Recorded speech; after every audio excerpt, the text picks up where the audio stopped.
Disclaimer. This episode is a fictional dramatization inspired by public discussion. Viewer discretion advised.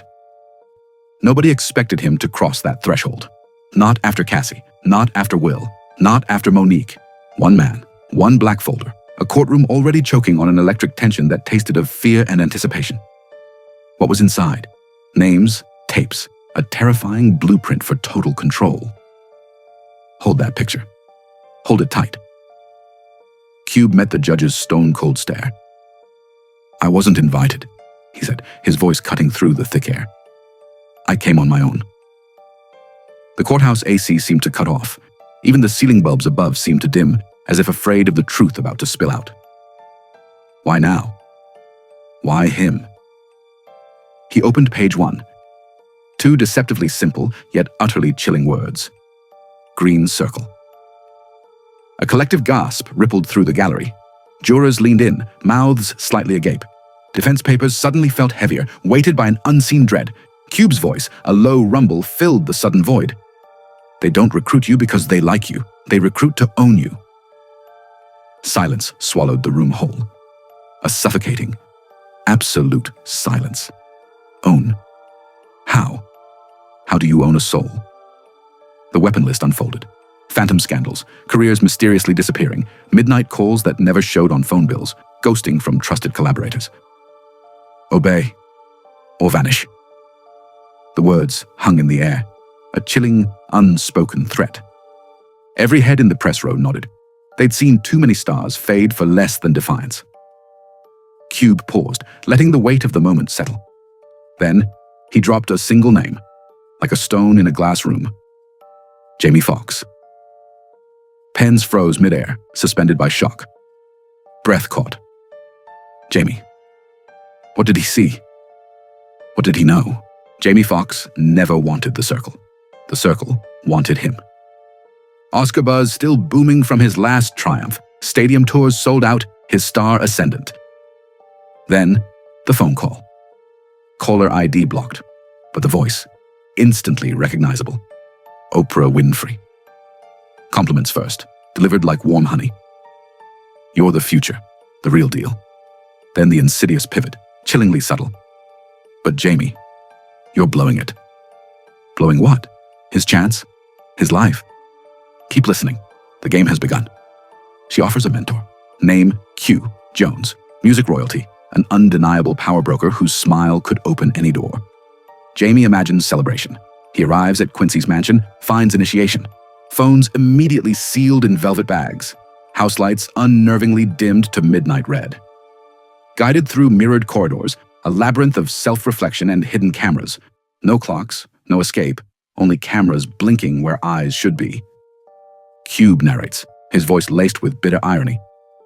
That wasn't advice. That was onboarding. Jamie leaves different, his smile intact, his eyes irrevocably altered, and like clockwork, cue the pattern. Casting calls, stall, then vanish. Gossip blogs, fed by unseen hands, whisper erratic, unstable, unreliable. Anonymous friends leak manufactured worries about his health. Coincidence or calculated, devastating choreography? Cube lifts a color-coded calendar printout, undeniable proof in a digital age. Red slashes across 3 major studio films in 60 days. Films previously greenlit, celebrated, locked in. Each studio's sudden financing withdrawal tied directly to bad boy subsidiaries. Coincidence? Cube's deliberate headshake says otherwise, cutting through any lingering doubt. Silence isn't free. It's financed. Financed by shattered dreams. Next slide on the courtroom monitor. Hospital footage, April 2023.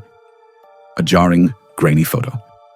Jamie on a stretcher, eyes glazed, headlines screaming, "Medical mystery."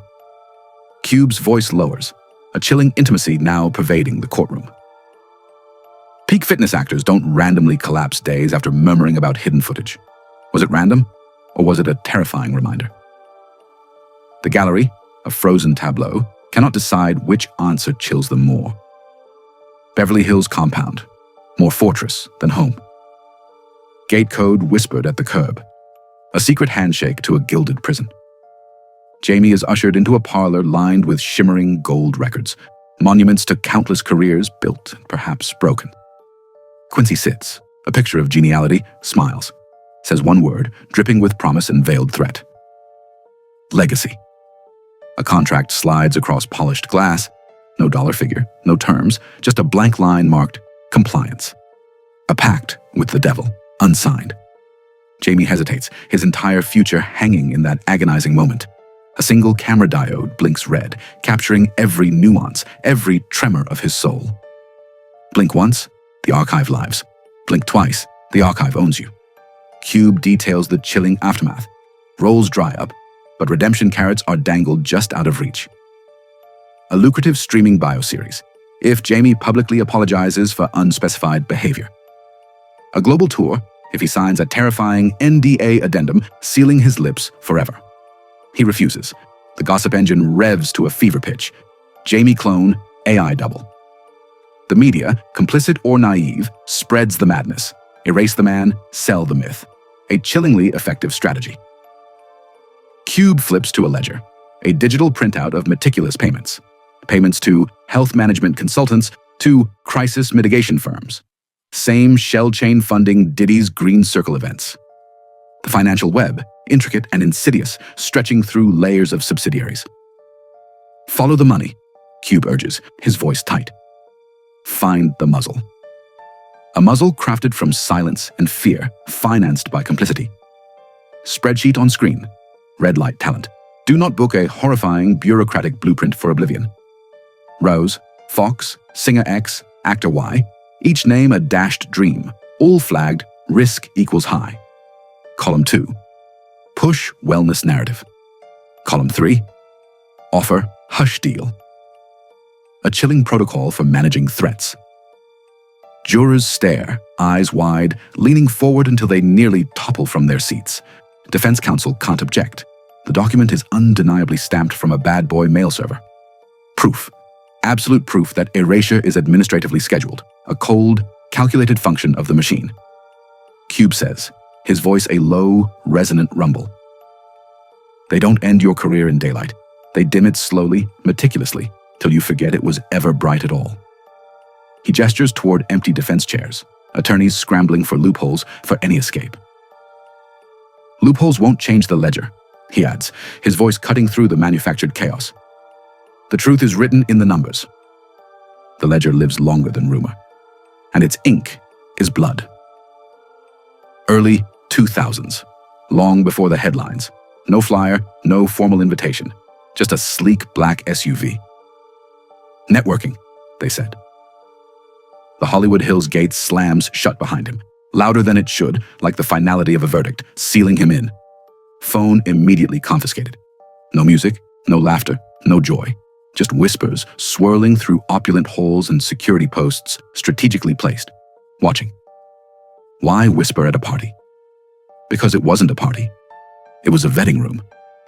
Cube wanders halls lit too dim, the shadows deepening around him.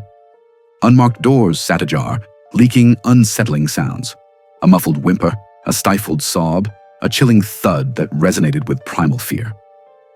On a vintage couch, a superstar, a legend he admired, sat slumped, eyes vacant, utterly hollow, a camera fixed on him like a hunter's scope, meticulously capturing every nuance of his apparent despair and humiliation.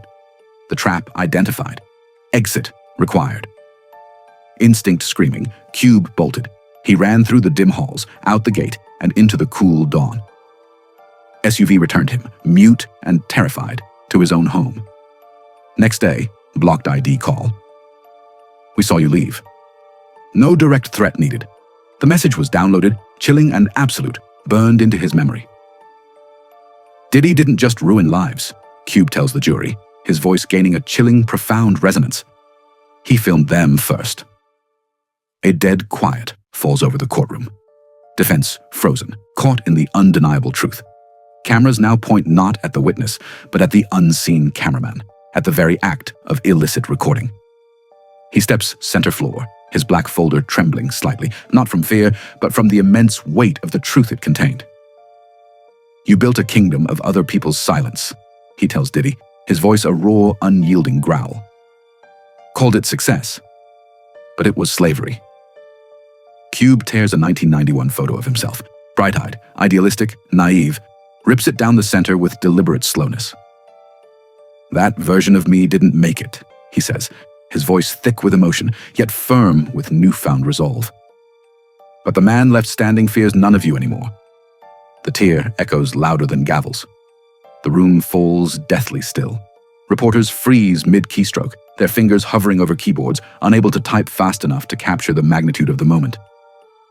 Even Diddy's legal team, usually a flurry of whispers and quick notes, visibly ceases their movements, stunned into silence. To the gallery, to the millions watching via livestream, Cube's gaze sweeps across them. Before they hand you the keys to your dream, they'll ask for collateral. Your voice, your dignity, sometimes everything. He pauses, letting his words sink in, poisoning the carefully cultivated image of Hollywood. Silence makes you a collaborator. He slides the torn photo onto the evidence pile. Now you all know. Judge exhales, a long, weary sigh, as if the very foundations of his courtroom had shifted. Reporters forget to type. Diddy? Pale, jaw locked, staring at a kingdom crumbling, not by armies, but by truth. Cube reaches the exit, turns once, his voice clear and resonant, filling the space he's about to leave. They didn't kill Jamie. They didn't kill me. They just made us louder.